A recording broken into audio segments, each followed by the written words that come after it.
April 1st, they don't talk about it, but what happened on April 1st, according to tradition in Spain, is that they told all the Moors, they said, you can, we've kicked out the Jews, and you're friends of the Jews, you can go. We've got ships waiting for you, you can go back to Morocco. You've lost the war in Spain, but we'll let you go. And so they said, we don't believe you. Well, they saw there were ships waiting for them. So they left. And while they left, in between going to their ships, they burned their houses and burned the ships. So they were homeless. This was on April 1st, 1492. This becomes April Fool's Day. You've been fooled. This is a denigration of the Moors, which is by the Catholic Church. And there was the siege of Grenada where they built the town of Santa Fe. Isabella burned down their little huts. They were just doing a stakeout on Grenada because Grenada was landlocked, or so to speak, the mountain. They just waited to starve them out. And they built a little town, burned down.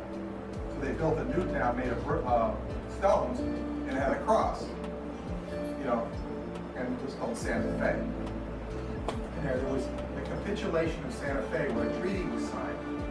And I haven't seen this treaty, but apparently I'm told it was a capitulation. It was not, the Moors allowed, I can't prove this, but according to my friend Elias Fay, they allowed the Catholic Church or the Spanish government and Noble Drew Ali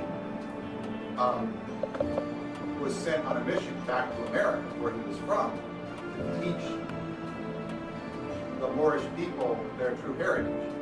And he taught that there were Moors in America before there were what we know as Native American Indians, and that this history has been obscured and robbed. And it's not only robbed the so-called black people, it's robbed the white people. It's robbed everybody, because the knowledge is what's lost,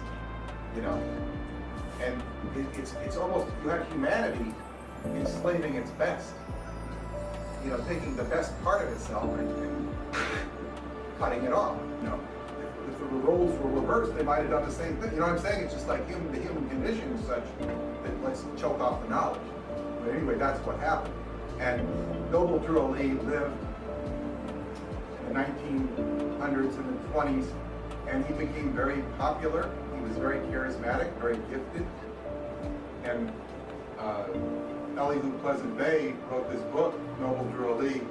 Spent a great deal of his life. He knew one of Noble Drew Ali's wives. He had more than one wife. And he was very popular in the 20s. And he was so popular, he became quite a problem to the government. When he was young, he lived with an aunt who was beating him. He had paranormal abilities. At a young age, he supposedly became a merchant seaman or stowed away and went to Egypt. When he went to Egypt, he ended up amongst a group of masters who recognized him. They saw him and were waiting for him. So they initiated him into the Great Pyramid. They took him into the pyramid blindfolded and said, work your way out.